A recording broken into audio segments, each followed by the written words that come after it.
Okay. So I sat here for a couple minutes before I hit record because I wanted to really, there's something that I'm called that I need to say for you. But I wanted to really tap into like, what is the essence of this? What is the ultimate message that I want you to get? So I have been thinking a lot about my journey, my personal journey through life, through relationships, through motherhood, through entrepreneurship. And really it's the journey of myself, of my life, and who I say that I am. It's a big deal. I want you to just be with that for a minute. Who do I say that I am? Now, if you're like me, you were conditioned into who you are. At a very, very young age, I believe when we're born, we're perfect. We are pure potential. We don't look at a baby and say, oh, you shouldn't cry like that, or, oh, you shouldn't wear that, or, oh, you should. Pure potential. Sky's the limit. Anything's possible. They're not fucked up yet. And then our parents do the things that parents do, which is to keep the child alive, which means to keep the child safe, which means to keep them safe, not only physically, but emotionally and mentally and, psychologically. And so as parents, we do this thing where we teach our children how to fit in. We teach our children how to be safe by fitting in, by not being different, by abiding by the rules laid out by our let's just call it our forefathers. I'm being dramatic. I'm being a little bit flippant, but stick with me here. And so we all have the best of intentions. I have children. I've done the same sort of thing.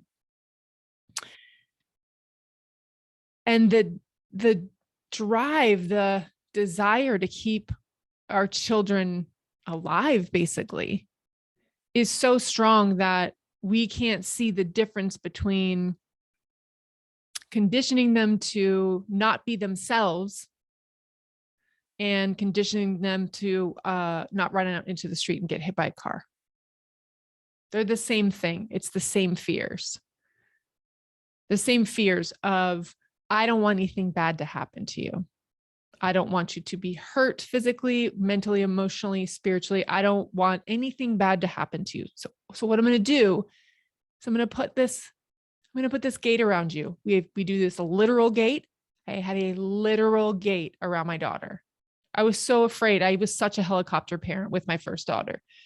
The baby gate all the way around. Don't touch this. Don't do that. Don't go over here. This is sharp. You're going to bang your head. You could pull this off. The thing could fall on you. I mean, how we make it out, how I made it 51 years, nearly 51 years. My birthday is next month. But this is it. This is life. Life is keeping us safe. Life is keeping us in a paradigm. And I say this to you because I'm so called to really help women break out of that box. Because when we're in the box, there really is this belief that I'm not good enough. I'm not good as I am. If I wanted to go outside of this box, if my joy, if it looks like something fun or joyful is over there outside of this box, that must mean that there's something wrong with me. Like I should be enough for me to be in the box. But I read a quote, and I'm going to botch it. And I don't even know who it was from, but it was, I do know who it was from. And I'm going to pull it up because you know what? It's worth you hearing this. I'm having an interview. I have an interview later today with a woman Her name's Eva Clay, and she is a sexologist, psychotherapist, and her, in her words, a professional troublemaker. I was like, I knew I needed to have her on my podcast. But I always ask my guests what their favorite quote is. And it's from Reggie Ray, who's a Buddhist scholar. And I love this. Underneath it all, we are wild and we know it. And so the wildness must be tamed.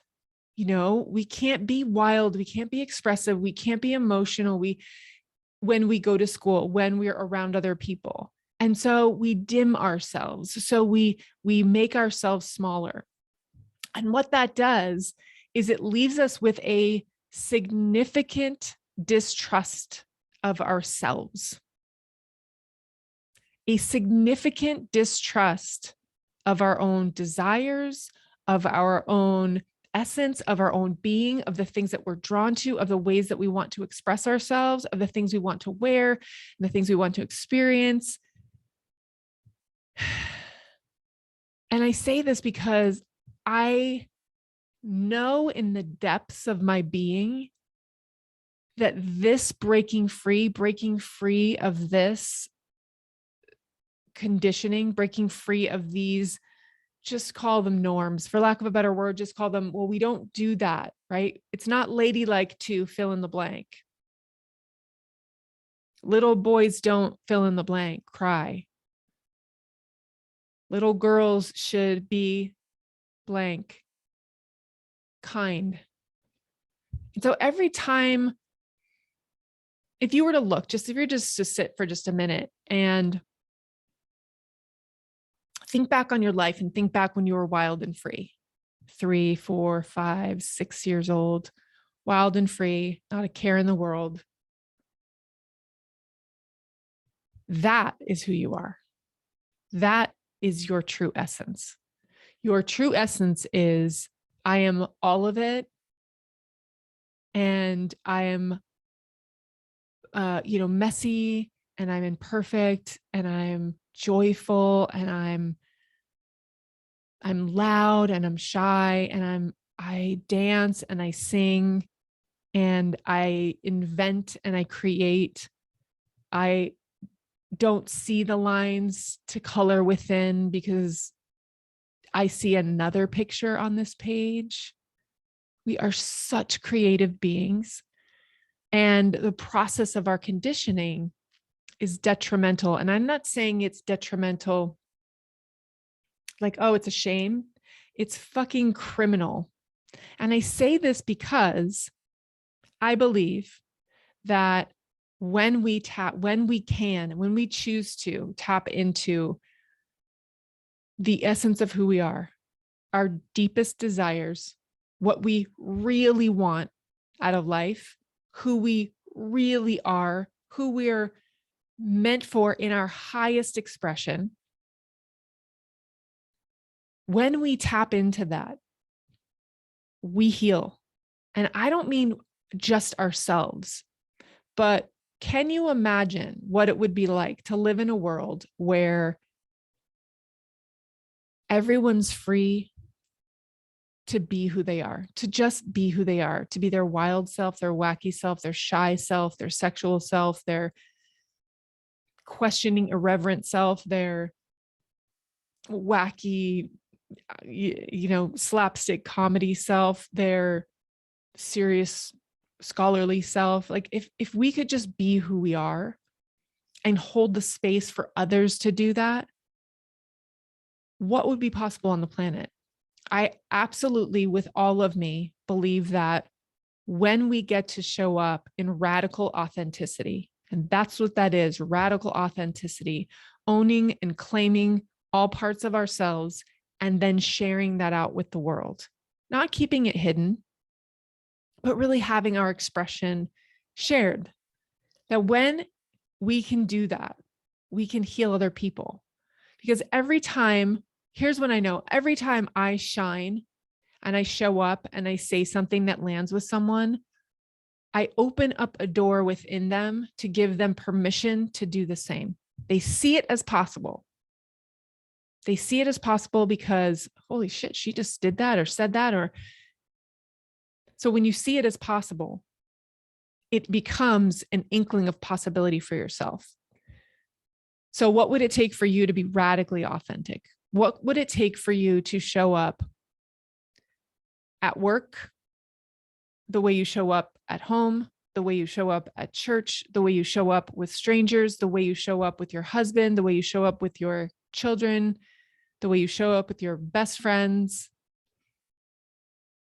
What would it take for you to live your life from a place of radical authenticity? And if what you're thinking is, holy shit, I could never do that, or what would people think, or I would get fired, or which might be a really good thing, or I don't even trust myself to show all the parts of me, or I don't trust other people. I don't trust other people to show up authentically. I would say, A, I get it. And then I would say, B, it's costing you your life. Really, really, truly costing you your life. I believe radical authenticity is a form of healing, not just for me and not just for you, but for everyone who is in your realm or everyone who is in my realm or my space. Because when we pretend to be happy in a marriage when we're really not, when we pretend to like a job simply because we need the money, when we pretend to be friends with someone whose values are clearly not in alignment with ours, when we are in relationships that are not conducive to us living in our highest version of ourselves, and they're not loving and kind, and I'm not saying all relationships have, trust me, loving and kind, there's a place for it just as much as there's a place for having those difficult conversations like this isn't working. When we show up radically authentic, when we have the courage, trust me, I know the courage that it takes. Every time I go, I say this, I've said this very often. Every time I hit record, every time I do an Instagram live, every time I do a training, I think, who am I to say this shit? Who am I? Maybe I'm just full of shit. Maybe I am just so deluded and I need to be put in the loony bin. It goes through my mind. Absolutely 100%. But I know that my intentions are pure. I know that my intentions are to help people see themselves as who they really are, not who they aren't, not for their inadequacies and their lack, which is also what we're conditioned to do, but to actually see yourself and life as anything is possible. So if you practice radical authenticity, what would that look like? What would that mean for you? Where are you? I'm going to ask you this question. I really want you to think about this. And I want you to email me and let me know. Shit, Kristen, if I showed up fully as myself, these would be the things that I would hope to happen. And these would be the things that I would pray never happened, right? Like I lose my job. I have to get a divorce. I, disown family members. I don't know. Or God, I find my dream job, or I start that business I've always wanted, or I meet the man of my dreams and I open my heart to him, or woman of your dreams. And so show up, show up. And if you are unable to show up, figure out why and move through that fear. Because like I said, I authentically and honestly believe that when we are not showing up fully, we are not living life. We are living, but we are not living our life. We are not living into our potential. We are not living into possibility, and we're not living in the present moment. All the magic happens when I can show up in a moment and be 100% me. And even if I'm not I'm still doing it anyway. Meaning, even if there are, things that I'm not sharing and I'm not telling you, I'm aware that I'm not telling and I'm not sharing. So I have awareness about what I'm sharing, but that the message that I get to deliver is this. And then I share it. Even when I think, who the hell am I to share it? I share it when I think, well, if people knew I'm a mess. Share it anyway. Share it anyway. Radical authenticity doesn't mean I'm only sharing the good shit. It means I'm going to show up and I'm going to say, I'm struggling in my marriage and we're working through it. I have no idea what's going to happen. Radical authenticity is, my business is in a place that it's never been before. And I honestly believe that it is breaking down in such a way so that I may step in even more authenticity for myself. Because what I do know is that I'm here to serve. That's all I know. How I do it, the form I do it in, the way I deliver it, I don't know. But what I do know is that I have something that's worth sharing, because even if it turns one light on, then that's one person that's shining. And then that person can turn on someone else's light. That, for me, more important than money, more important than influence or fame. I mean, I could give a shit about that. Impact. I would love, my intention is to have impact. So reply back and let me know what would your life look like if you were being radically authentic? And then before I go, I just want you to know, in 2019, I ran a retreat in Sedona, Arizona. So I live in Phoenix. Sedona is about an hour and a half from here. It's beautiful. If you've never been, it's beautiful. It's magical. It's spiritual. And I love live retreats, deep dive, getting into the good stuff, transformational retreats. That gets to happen next year. And, I had an intention. I had a goal to sell a certain number of tickets. I'd rented out I'd put $6,000 down to rent out an entire beautiful bed and breakfast. This is this beautiful location on the edge of a creek. And it was just phenomenal. And I was like, okay, well, I get to sell 3 more tickets. The tickets were $5,000 a piece. I get to sell 3 more tickets.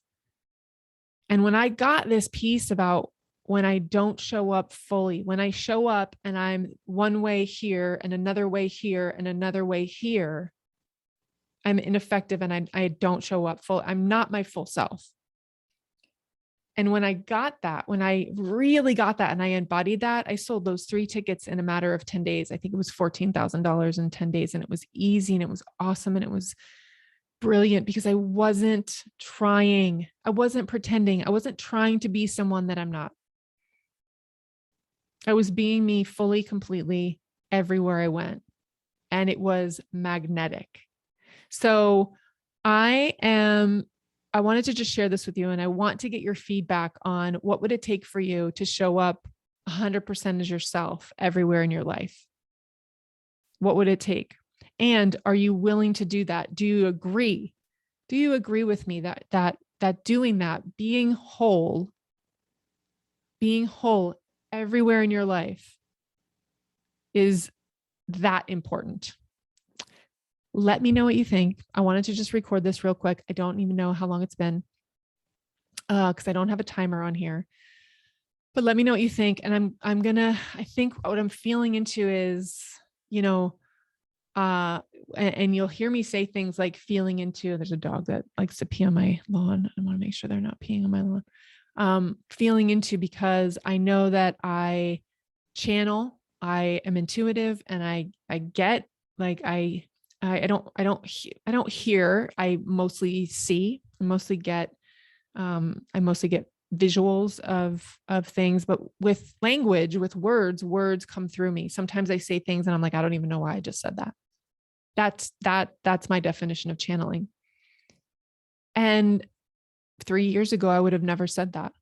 I would have never in a million years owned that and claimed that, because I would have been so afraid that someone out there, someone would think that I was weird. Maybe it was my husband. Maybe it was my friends who knew me before, that they would think that I was weird. That does me no good. And honestly, it does them no good. So let me know if you agree. You don't have to agree. You don't have to. This is my stand. My stand is for radical authenticity. So have a great day. Have a great rest of your day, wherever you are in the world and whenever you're listening to this. And do send me a reply back. Let me know your thoughts on this. Where are you showing up or not showing up? And do you agree that this could completely transform your life? Scary as it might be, do you believe it could transform your life? All right. See you next time. Bye.